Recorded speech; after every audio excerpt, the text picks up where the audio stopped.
Fred Niemann here of Hanlon Niemann, a central New Jersey law firm practicing business and corporate law in all 21 counties of the state of New Jersey.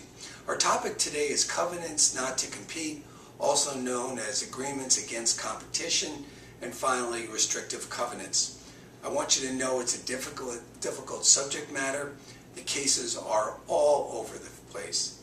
The facts so much determine the outcome of the case, and the legal principles are generally uniformly applied, but between the judges, it's very hard to predict the outcome. But here's a Journal 101 overview of the subject matter. Covenants against competition are generally enforceable in New Jersey if, but only if, they are reasonable in time, if they're geographically appropriate for the nature of the restriction being imposed, and will serve a valid public purpose. New Jersey does not like agreements that are punitive.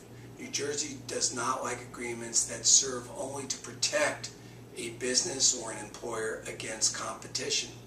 But if the employer, if the seller of a business, if a third party can prove that there is a legitimate reason that necessitates the enforcement of a restrictive covenant, New Jersey will generally honor it. What would be an example of a valid restrictive covenant?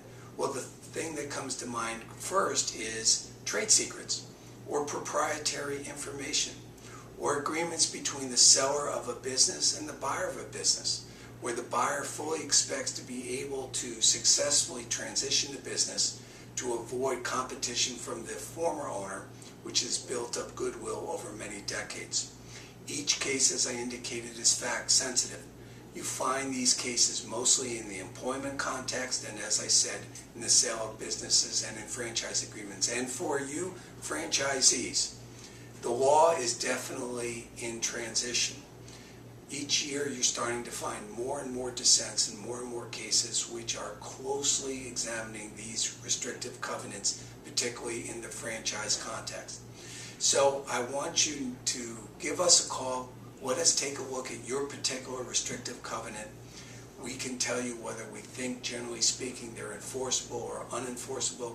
We can tell you whether we can protect your interest as either the holder of the restrictive covenant or as the object of the restrictive covenant. And we look forward to hearing from you real soon.